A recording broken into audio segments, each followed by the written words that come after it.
Hi hello friends, ಹೇಗಿದ್ದೀರಾ friends? ಇವತ್ತು ನಾನು ಮಾಡ್ತಾ ಇರೋದು ಹುಣಸೆ ಹುಳಿಯದೊಂದು ಜ್ಯೂಸು.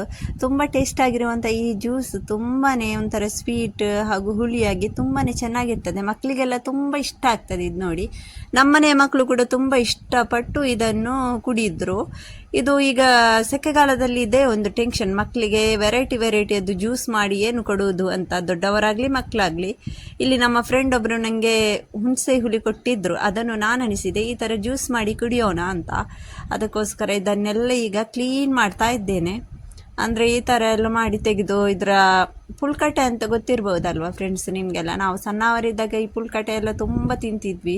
ಇವತ್ತು ಅದಕ್ಕೋಸ್ಕರ ನಾನು ಇದರದ್ದು ಸ್ವಲ್ಪ ಪುಲ್ಕಟೆ ಕೂಡ, ಹುಣಸೆ ಹುಳಿಯದ್ದು ಬೀಜ ಕೂಡ ಸಿಕ್ಕಬೇಕು ಅಂತ ಈ ಥರ ನಾನು ಇದನ್ನು ಬೇರೆ ಬೇರೆ ಮಾಡಿ ತೆಗಿತಾ ಇದ್ದೇನೆ. ಅಂದರೆ ಅದನ್ನು ಕೂಡ, ಪುಲ್ಕಟೆಯನ್ನು ಕೂಡ ನಾವು ಇದನ್ನು ಈ ಥರ ಬಿಸಿ ಮಾಡಿ, ಅಂದರೆ ತುಂಬ ಸಣ್ಣವರಿರುವಾಗ ತುಂಬಾ ತಿಂತಿದ್ವಿ. ಇದು ಶಾಲೆಗೆ ಹೋಗುವಾಗ ಎಲ್ಲ ಇದರ ಬೀಜ ಎಲ್ಲ ಹುರ್ಕೊಂಡು ಬ್ಯಾಗಲ್ಲಿ ಇಟ್ಕೊಂಡು ಮಕ್ಕಳಿಗೆ ಕೊಡೋದು, ನಾವು ತಿನ್ನುವುದು ಸ್ನ್ಯಾಕೇ ಆಗಿತ್ತು ನಮ್ದು ಇದೊಂದಂತ ಹೇಳ್ಬೋದು.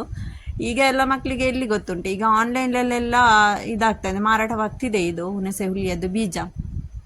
ಮೊದಲು ಯಾರ ಮನೆಯಲ್ಲಿ ಹುಣಸೆ ಹುಳಿ ಕೊಯ್ದರೆ ಸಾಕು, ಅವರೆಲ್ಲ ಇದರ ಬೀಜವನ್ನು ತೆಗೆದಿಟ್ಟಿದ್ರಂದ್ರೆ ತರುವುದು, ಅದನ್ನು ಹುರಿಯುವುದು, ತಿನ್ನುವುದು, ಮಳೆಗಾಲಕ್ಕೆ ಎಲ್ಲ ಇಡುವುದು. ಎಂಥ ಮಜಾ ಇತ್ತು ಆವತ್ತದ್ದು. ಈಗ ಅದೆಲ್ಲ ಕಾಲ ಹೋಯ್ತಲ್ವ ಫ್ರೆಂಡ್ಸ್. ನಾವು ಇರುವಾಗಿದ್ದಂತಹ ಈ ಎಂಜಾಯ್ಮೆಂಟ್ ನಮ್ಮ ಮಕ್ಕಳಿಗೆಲ್ಲ ಇಲ್ಲ. ಈಗ ಅದೆಲ್ಲ ಫೋನದ್ದು ಅದೇ ಆಯಿತು.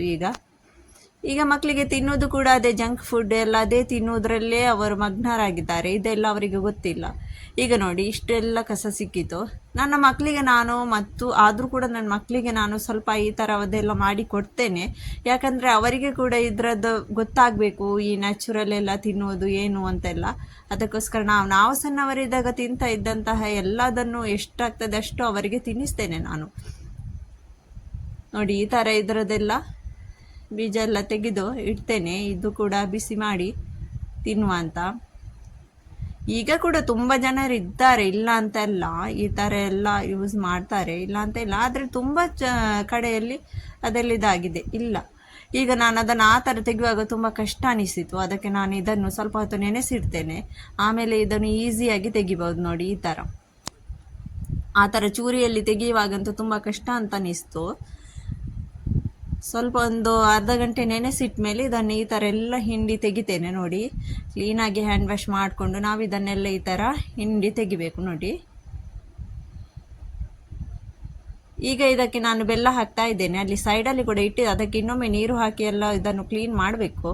ಈಗ ಇದು ಬೆಲ್ಲ ಹಾಕ್ತೇನೆ. ನಾನು ಬೆಲ್ಲ ಹಾಕಿ ಮಾಡ್ತಾ ಇರೋದು, ಸಕ್ಕರೆ ಹಾಕಿ ಮಾಡ್ತಾ ಇಲ್ಲ. ಬೆಲ್ಲ ಹಾಕಿ ಮಾಡಿದರೆ ಈ ಹುಣಸೆ ಹುಳಿಯೋದು ಈ ಥರ ತುಂಬಾ ಟೇಸ್ಟ್ ಆಗಿರ್ತದೆ, ಜೀವಕ್ಕೆ ಕೂಡ ಒಳ್ಳೆಯದೇ ಇದು. ನೋಡಿ, ಈ ಥರ ಎಷ್ಟು ಬೇಕು ಸ್ವೀಟ್ ಅಷ್ಟು ನಾನು ಬೆಲ್ಲ ಹಾಕ್ತಾ ಇರುವುದು.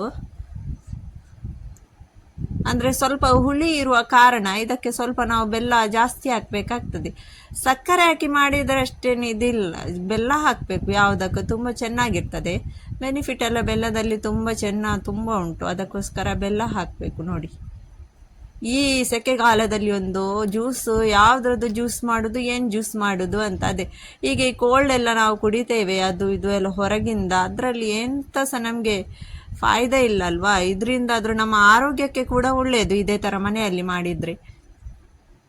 ಈಗ ಅದು ಬೆಲ್ಲ ಹಾಕಿದ ಮೇಲೆ ಅದನ್ನು ಒಮ್ಮೆ ಈ ಥರ ಗ್ರೈಂಡ್ ಮಾಡ್ಕೊಂಡು ಬರ್ತೇನೆ. ಯಾಕೆಂದರೆ ಬೆಲ್ಲ ಕರಗಲಿಕ್ಕೆ ತುಂಬ ಹೊತ್ತಾಗ್ತದೆ. ನಮ್ಮ ಮನೆಯಲ್ಲಿ ಮಕ್ಕಳಿಗೆಲ್ಲ ಭಾರಿ ಅವಸರ ಆಗ್ತಾ ಉಂಟು. ಅದಕ್ಕೋಸ್ಕರ ನಾನು ಇದನ್ನು ಗ್ರೈಂಡ್ ಮಾಡ್ಕೊಂಡು ಬರ್ತೇನೆ. ಸ್ವಲ್ಪ ಇದಕ್ಕೆ ನಾನು ಕಾಲ ನಮಕ್ ಕೂಡ ಹಾಕ್ತೇನೆ, ಅಂದರೆ ಬ್ಲ್ಯಾಕ್ ಸಾಲ್ಟ್ ಅಂತ ಹೇಳ್ತಾರಲ್ವ ಅದು. ನಮ್ಮ ಮನೆಯಲ್ಲಿ ಹುಡಿಯಲ್ಲ, ಅದರದ್ದು ದೊಡ್ಡದೊಂದು ತುಂಡು ತಗೊಂಡು ಬಂದಿದ್ದಾರೆ ಬ್ಲ್ಯಾಕ್ ಸಾಲ್ಟ್ ಅಂತೂ. ಅದನ್ನೇ ನಾನು ತುಂಡು ಮಾಡಿ ಹಾಕೋದು. ಈಗ ಅಲ್ಲಿ ಉಳಿದಿದ್ದ ಹುಣಸೆ ಹುಳಿಯನ್ನು ಕೂಡ ಇದೇ ಥರ ಎಲ್ಲ ಅದರದ್ದು ಹಿಂಡಿ ಎಲ್ಲ ಹಾಕೋಣ ಇದಕ್ಕೆ ನೀರು. ನೋಡಿ, ಮಿಕ್ಸಿಯಲ್ಲಿ ಕೂಡ ಸ್ವಲ್ಪ ಬೆಲ್ಲದ ಹುಡಿ ಇರೋದ್ರಿಂದ ಅದಕ್ಕೆ ಕೂಡ ನೀರು ಹಾಕಿ ಹಾಕ್ತೇನೆ. ಇದನ್ನು ದಪ್ಪ ಮಾಡಬೇಕಂತ ಇಲ್ಲ, ಇದು ಈ ಥರ ತೆಳುವಾಗಿದ್ರೂ ಒಳ್ಳೇದಿರ್ತದೆ, ಯಾಕಂದರೆ ಹುಳಿ ಇರ್ತದಲ್ವಾ. ಅದಕ್ಕೋಸ್ಕರ ಇದಕ್ಕೆ ನಾನು ಸ್ವಲ್ಪ ಇದು ಕೂಡ ಆ್ಯಡ್ ಮಾಡ್ತೇನೆ, ಅಂದರೆ ಚಾಟ್ ಮಸಾಲ ಕೂಡ ಸ್ವಲ್ಪ ಆ್ಯಡ್ ಮಾಡ್ತೇನೆ, ಟೇಸ್ಟ್ ಇನ್ನೂ ಸ್ವಲ್ಪ ಚೆನ್ನಾಗಿರಲಿ ಅಂತ. ಸ್ವಲ್ಪ ಜೀರಿಗೆ ಕೂಡ ಗುದ್ದಿ ಪೌಡರ್ ಮಾಡ್ಕೊಂಡಿದ್ದೇನೆ. ಇದಕ್ಕೆ ಕಾಂಬಿನೇಷನ್ ತುಂಬ ಒಳ್ಳೆದಿರ್ತದೆ, ಜೀರಿಗೆ ಹುಡಿ ನಮ್ಮ ಹುಣಸೆ ಹುಳಿಯದ್ದು ಜ್ಯೂಸಿಗೆ.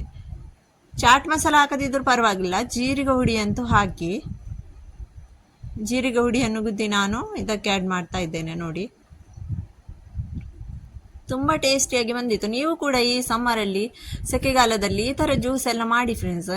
ಹೊರಗಿಂದ ಅದು ಇದು ತರೋದಕ್ಕಿಂತ ಈ ಥರ ಕೂಡ ಯಾವುದಾದ್ರೂ ಪುದೀನ ಜ್ಯೂಸ್, ನಮ್ಮ ಹುಣಸೆ ಹುಳಿ ಜ್ಯೂಸ್, ಆ ಥರ ರವ್ ಮ್ಯಾಂಗೋ ಅಂದರೆ ಮಾವಿನಕಾಯಿ ಜ್ಯೂಸ್ ಇದನ್ನೆಲ್ಲ ಮಾಡಿ ಕುಡಿದ್ರೆ ದೇಹಕ್ಕೂ ಕೂಡ ತುಂಬ ತಂಪಾಗಿರ್ತದೆ.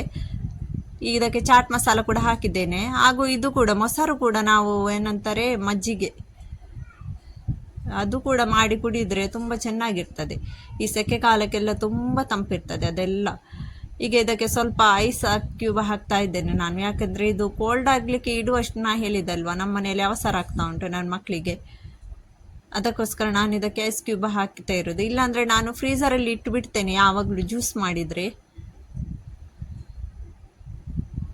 ಫ್ರೆಂಡ್ಸ್, ನೀವು ನನ್ನ ಚಾನಲ್ಗೆ ಫಸ್ಟ್ ವಿಸಿಟ್ ಮಾಡಿದ್ದ ಅಂದರೆ ನನ್ನ ವೀಡಿಯೋಸ್ ಎಲ್ಲ ಫಸ್ಟ್ ನೋಡೋದಾದರೆ ಹೋಗಿ ನನ್ನ ಚಾನಲ್ಗೆ ಎಲ್ಲ ವೀಡಿಯೋವನ್ನು ವಾಚ್ ಮಾಡಿ ನೋಡ್ಕೊಂಡು ಬನ್ನಿ. ಹಾಗೂ ನೀವು ಸಬ್ಸ್ಕ್ರೈಬ್ ಮಾಡಲಿಲ್ಲ ಅಂದರೆ ಫ್ರೆಂಡ್ಸ್ ದಯವಿಟ್ಟು ಒಂದು ಸಬ್ಸ್ಕ್ರೈಬನ್ನು ಮಾಡಿಬಿಡಿ. ನನ್ನ ಇದೇ ಥರ ಈಸಿಯಾಗಿರುವಂಥ ಸಿಂಪಲ್ ಆಗಿರುವಂತಹ ಮನೆಯಲ್ಲೇ ಮಾಡುವಂಥ ಎಲ್ಲ ರೆಸಿಪಿಯನ್ನು ನಾನು ಶೇರ್ ಮಾಡ್ತಾ ಇರ್ತೇನೆ. ನೋಡಿ, ಈಗ ಇದಕ್ಕೆ ಕೂಡ ಗ್ಲಾಸಲ್ಲಿ ಕೂಡ ಒಂದು 2 ಐಸದ್ದು ಕ್ಯೂಬ್ ಹಾಕೋಣ. ಇನ್ನೂ ಕೋಲ್ಡ್ ಆದರೆ ಒಳ್ಳೆಯದಾಗ್ತದೆ. ಅದಕ್ಕೋಸ್ಕರ ಇಲ್ಲಿ ನನ್ನ ಮಗ ಅಂತೂ ರೆಡಿ ಆಗಿದ್ದಾನೆ, ಅವನಿಗೆ ಫಸ್ಟಿಗೆ ಕೊಡಬೇಕು. ಇನ್ನು ಸಿಗ್ತೇನೆ ನೆಕ್ಸ್ಟ್ ವಿಡಿಯೋದಲ್ಲಿ.